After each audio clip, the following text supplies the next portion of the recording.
Yo la guilde, j'espère que vous allez bien. Bon alors voilà, Wotelka est enfin là, enfin sorti. J'ai passé mon premier personnage 87 semaines. J'étais d'ailleurs en live sur Twitch et vous avez été nombreux à passer faire un petit coucou de YouTube, donc merci beaucoup. Je vais d'ailleurs continuer à stream ce week-end jusqu'à mardi prochain, puis ça sera bien plus rare par la suite, donc c'est assez exceptionnel que je stream autant. Donc si vous voulez venir discuter avec moi, n'hésitez pas. Bref, aujourd'hui je vous fais mon retour sur le leveling. On va revenir sur vos questions les plus fréquentes qui sont arrivées sur le stream, que ce soit sur les donjons versus quêtes, les add-ons de quêtes comme Zigor ou Rested XP, et d'autres astuces pour monter votre reroll bien plus rapidement. Du coup, c'est parti.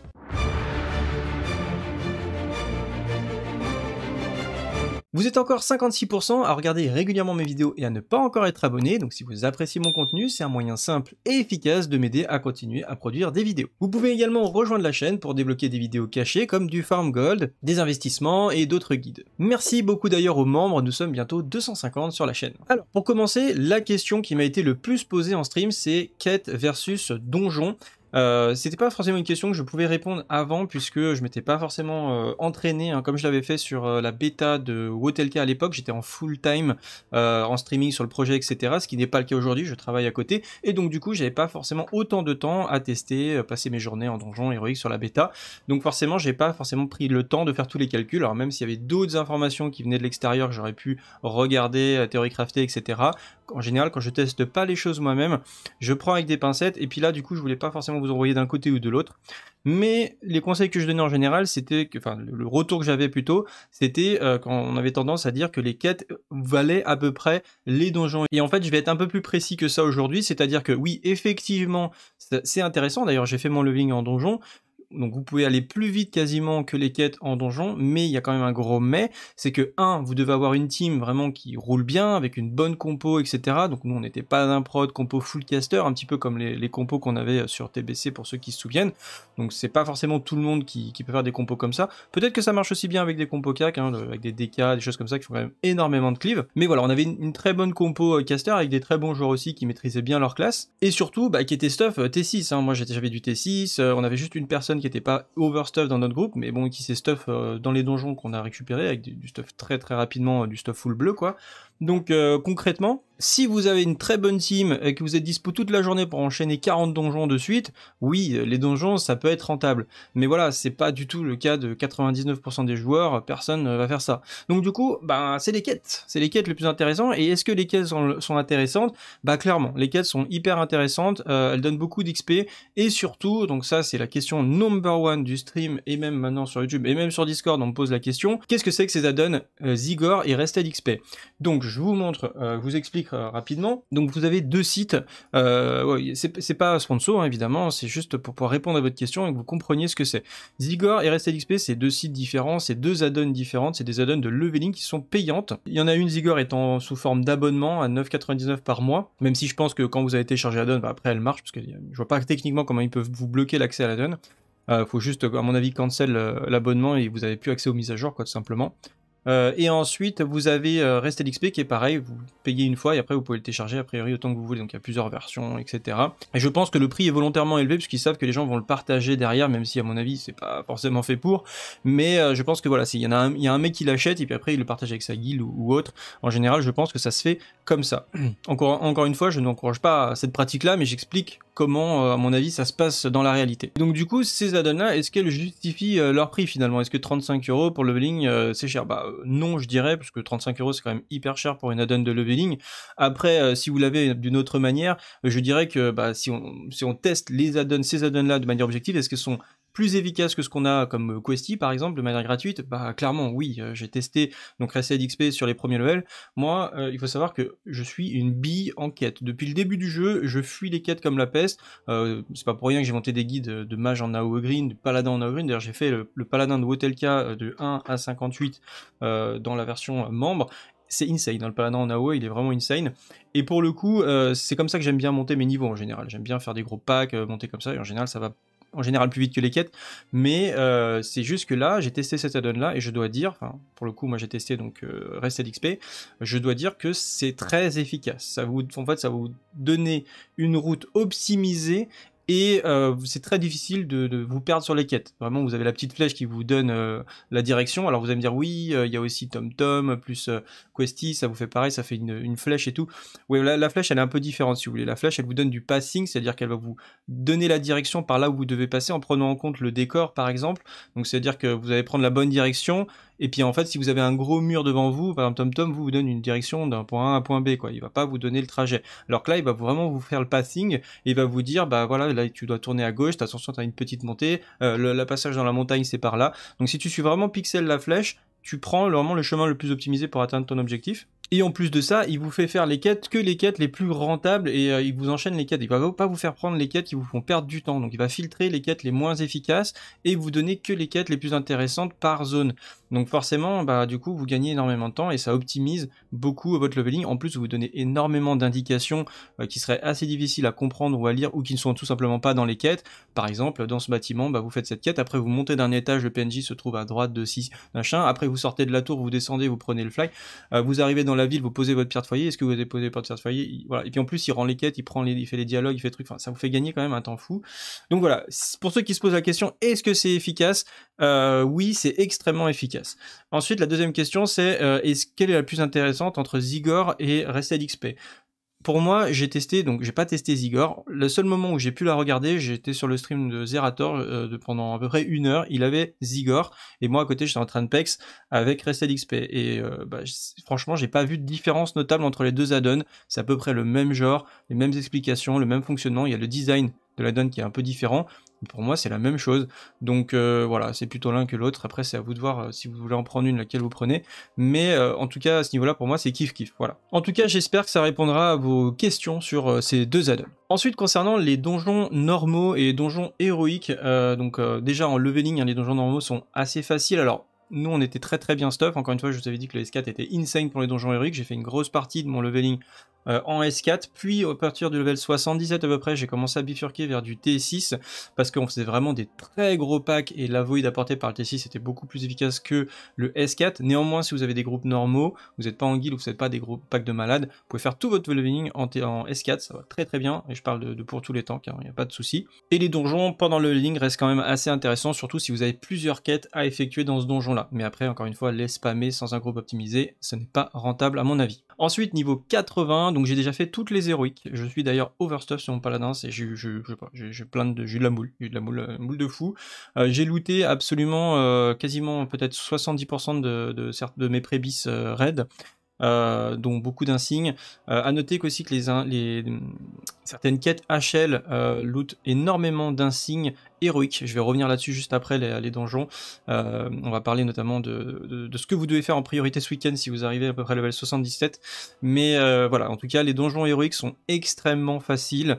Très rapidement, avec votre stuff leveling, vous allez pouvoir les clean. Il y a peut-être 2-3 héroïques qui sont un peu plus durs que d'autres et certains boss qui tapent assez fort. Mais globalement, c'est très simple et vous allez pouvoir rapidement les clean.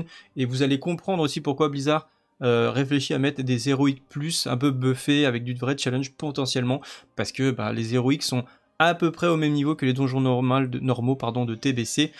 Pour ceux qui se souviennent des donjons héroïques de TBC qui étaient immondes, surtout en début. Voilà, ceux qui ont fait le pré-patch, c'était pas du tout les héroïques du pré-patch, c'était vraiment nerfé, c'était pas du tout les vrais héroïques que nous on a connus au début. Donc voilà, les héroïques sont assez faciles et ça vous permet très rapidement, en 2-3 jours, si vous avez du temps, voilà, on va dire 2 fois 3 heures à peu près, pour faire le tour de toutes les héroïques, vous avez vraiment largement de quoi attaquer Naxxramas. Ensuite également, je voulais vous parler des réputations, 80, les réputations les plus importantes. C'est une question qui m'a été beaucoup demandée, on m'a demandé si j'ai fait des guides dessus, et c'est vrai que ça date un petit peu, mais n'hésitez pas, quand vous cherchez un guide, maintenant vous pouvez taper par exemple les réputations comme ça, Wotelka, voilà, ou Camilabs. Voilà, je tape dans la recherche. Et le premier lien que vous allez trouver, normalement, c'est celui de mon site internet. Vous pouvez taper les réputations, vous pouvez taper les add-ons Camilabs. Normalement, je suis assez bien référencé pour que vous me trouviez directement. D'ailleurs, quand je suis en stream, vous me verrez sûrement dans cet encart-là. Donc, je le laisserai, là, je l'ai mis en avant de manière temporaire. Il sera peut-être un peu plus bas le stream. Et il s'active automatiquement. C'est-à-dire, c'est ça, cet encart-là que vous voyez ici, qui m'apporte énormément de viewers, qui s'active automatiquement. Et toutes les personnes qui sont sur mon site me comptent comme des viewers. Donc c'est pour ça que vous verrez, souvent je suis assez haut en viewers sur Twitch en ce moment. Bref, donc vous verrez les réputations de Wotelka classique en phase 1. Je vous ai mis donc les différentes réputations, l'emplacement des PNJ de départ ainsi que les départs de quête si je dis pas de bêtises. Donc comme ça vous avez l'emplacement des différents intendants ainsi que les récompenses qui y sont liées. Comme ça vous savez quelle réputation à monter en priorité. Donc je vous mettrai le lien de cet article en description. Donc du coup ce que je voulais dire par rapport à ça, c'est que en gros là, nous, on a fait nos quêtes de la réputation des fils d'Odir, donc c'est une longue suite de quêtes. Alors, je dis longue, mais en fait, elle est pas si longue que ça. Ça nous a pris, allez, 45 minutes, maximum 1 heure, à 5. Donc déjà, premier conseil que je vous donne, c'est de le faire en groupe. Vraiment, cette quête, si vous pouvez la faire à 5, préparez-vous, vous vous mettez sur Discord et vous vous mettez à 5, parce qu'il y a énormément d'objectifs que vous allez pouvoir faire en commun, ou des objectifs où il faut aller taguer des mobs, où il faut aller récupérer des objets, ou cramer, ou détruire des trucs. Et en fait, bah, du coup, quand quelqu'un d'autre le fait pour vous à une portée à peu près de 40 mètres, vous allez récupérer l'objectif. Donc vous allez beaucoup plus vite, 5 fois plus vite sur certaines quêtes du coup, donc ça vous fait gagner énormément de temps. Nous on l'a fait, il y avait personne encore dans les zones, parce qu'on était dans les premiers 80 du serveur, enfin, bon, il y en a qui ont fait beaucoup plus vite que nous, hein, mais je veux dire, on était quand même dans les vraiment les plus rapides, parce qu'on avait posé nos congés, etc. Et forcément, bah, quand on a fait notre quête de la suite d'Odir, il y avait absolument personne dans ces zones-là, donc ça allait hyper vite. Et malgré tout, parfois on a dû patienter, parce que certains PNJ vont être un petit peu des gates, où il y a que certaines personnes qui vont, des groupes de 5 qui vont pouvoir taguer ce mob là et avoir leur objectif de quête. Donc ça va être assez long, je pense, peut-être des fois 2 ou 3 heures à mon avis pour faire la quête, s'il y en a qui veulent la faire ce week-end. Alors peut-être en matinée ou tôt le matin, ça peut être vraiment un bon moment, ou dans la nuit pour faire cette quête-là, pour ceux qui veulent absolument la faire maintenant. Mais potentiellement, ça peut être une perte de temps de la faire sur des moments de rush, quoi. Donc voilà. En tout cas, il faut savoir que Blizzard a ajouté sur beaucoup de quêtes de réputation, et notamment les quêtes principales, un petit peu des différentes réputations, et des grosses quêtes de groupe de niveau 70+, donc celles qui sont en monture volante, quoi, les grosses quêtes, vont commencer à apporter des insignes de raid. Et on parle déjà de plus de 100 insignes de raid qui vont être donnés, donc c'est énorme, hein, c'est vraiment insane. Donc ça vous permet d'arriver et d'acheter déjà des pièces, des trinkets 80 qui sont pour pré-bis, voire bis pour certains, donc comme des reliques, des trucs que vous allez garder très longtemps. Par exemple, j'ai pris mon Libram que je vais garder un bon petit moment, à mon avis, en palprot. Donc voilà. Ensuite, on va parler un petit peu des rerolls et ensuite du PVP. Donc concernant les rerolls, j'ai des petites choses à vous dire. Donc il y a pas mal de questions qui m'ont été apportées sur la monture volante, comment ça se passe. Donc en gros, quand vous avez un personnage 80 qui sera le plus long à monter, c'est votre premier personnage. Après, c'est beaucoup plus rapide. Je dirais, ça peut être potentiellement 40 à 50% plus rapide de monter un reroll, hein, à partir du niveau, on va dire 67. Je vais m'expliquer. Quand vous arrivez au level 67, votre main, donc votre level 80, peut envoyer donc le vol par temps froid à votre reroll. Et sachez que on m'a confirmé ça sur le Discord. C'est hashtag d'ailleurs sur le Discord qui a fait le test et qui m'a envoyé les screenshots. Tout simplement, vous pouvez envoyer à travers votre compte. C'est pas que le serveur, parce qu'à l'époque c'était un personnage de votre side et de votre serveur. Maintenant c'est une technologie qui marche sur le jeu entier, donc votre compte entier. Et ça veut dire que si vous avez un personnage par exemple qui est sur Oberdine, vous avez un personnage sur Sulfuron, vous pouvez envoyer le tome par temps froid ou des enchantements ou des choses comme ça qui sont liées au compte, ou même des objets d'héritage sur un autre serveur. Donc ça c'est quand même assez exceptionnel. Donc c'est pas mal, ça veut dire que peu importe après vous allez faire des rerolls, vous pourrez vous envoyer des objets d'héritage ou des objets liés au compte. Donc ça c'est plutôt pas mal. Et donc du coup ça veut dire qu'à partir du moment où vous avez un 80, vous pouvez vous envoyer sur votre reroll au level 77 le vol par temps froid. Donc attention, ça ne vous débloque pas la monture épique volante, hein, ça vous dit juste que vous pouvez utiliser une monture volante en Orphan. Donc si vous avez la 150% par exemple, et ben vous allez pouvoir faire vos quêtes et voler à 150% dans les airs, ce qui vous évite par exemple le PVP sauvage, qui vous permet de fuir assez rapidement. Pour les druides par exemple, dès que vous passez hors combat, vous êtes en sécurité quasiment, donc c'est quand même pas mal. Puis vous avez beaucoup plus vite entre les objectifs, vous êtes moins impacté par le décor, donc ça c'est difficile à mesurer en termes de gain d'XP, mais c'est quand même très important. Également, alors ça c'est un autre effet qui se coule des différents changements, on a tout le temps le joug, vous avez peut-être remarqué, on a tout le temps le buff du joug, parce qu'il y a un nouveau fonctionnement. On va parler du joug plus en détail juste après, je vais vous expliquer un petit peu mieux comment il fonctionne, parce que je l'ai pu le faire plusieurs fois, donc vous allez bien comprendre comment ça marche maintenant. Mais en gros, vous allez récupérer des pierres en donjons normaux, donc pour ceux qui font beaucoup de donjons, vous allez en avoir pas mal, mais après, pour ceux qui font que des quêtes, etc., vous en aurez peut-être beaucoup moins. Mais il faut savoir qu'au level 80, ou même avant, vous pouvez aller au joug, et si vous avez 200 pierres, vous pouvez vous acheter les épaulettes du coup liées au compte, qui donnent 10% XP en plus. Donc là, c'est ce que j'ai fait, je l'ai récupéré sur mon paladin, et en plus, vous avez l'aura du joug qu'on a quasiment tout le temps, qui donne 5%. Donc déjà, de base, ça fait 15% d'XP en plus. Et également, vous avez actuellement la foire de la fête des brasseurs, pardon, qui donne 10% XP en plus, donc c'est à 6h15 ou à 18h15, donc c'est un buff devant Ironforge pour l'Alliance, pour alors je ne sais pas, vous me mettrez peut-être en commentaire, mais voilà, vous pouvez avoir ce buff là qui donne 10% XP en plus pendant 2 heures. Attention, vous perdez ce buff si vous mourrez, donc ça peut être une bonne occasion d'aller faire plutôt des donjons si vous êtes sur un PVP, serveur PVP. En PVE, bah du coup c'est vraiment pas mal d'aller chercher ce buff, ce qui fait que si vous avez un reroll, que vous avez le joug et que vous avez l'item, ça fait quand même 25% XP en plus pendant au moins les 2 heures, puis après 15% pendant le reste du temps, donc c'est quand même assez rapide, plus la monture roulante, etc. C'est quand même assez fat. Et ensuite pour finir niveau PVP, alors le joug comment ça fonctionne? Donc en gros c'est toutes les 3 heures comme avant, donc c'est-à-dire à 9h, midi, 15h, 18h, 21h, etc. Et donc du coup quand vous allez pour vous taguer au joug, donc moi il y avait j'ai identifié pour l'instant 2 moyens d'y aller. Le premier, ça va être d'aller à Dalaran et parler au PNJ qui se trouve derrière les TP. Donc dans la zone des TP, vous avez les endroits, la zone PVP dans chacune des factions. Et dans cette zone PVP, vous pouvez tag pour tous les BG. Et il y a un PNJ, vous pouvez lui parler, il vous donne le timer du joug et vous pouvez vous tag au joug. Et le joug d'hiver a été modifié cette nuit, c'est-à-dire que là pendant 3-4 jours, il était un petit peu buggé, hein, disons. C'est-à-dire que vous pouviez en fait tout simplement enchaîner les jougs pendant 30 minutes. Ça durait 6-7 minutes. Et du coup faire entre 5 et 10 000 d'honneur en fonction de la victoire ou de la défaite, sachant que c'était plutôt à ce moment-là l'attaque qui gagnait systématiquement, la défense qui allait juste chercher les tours.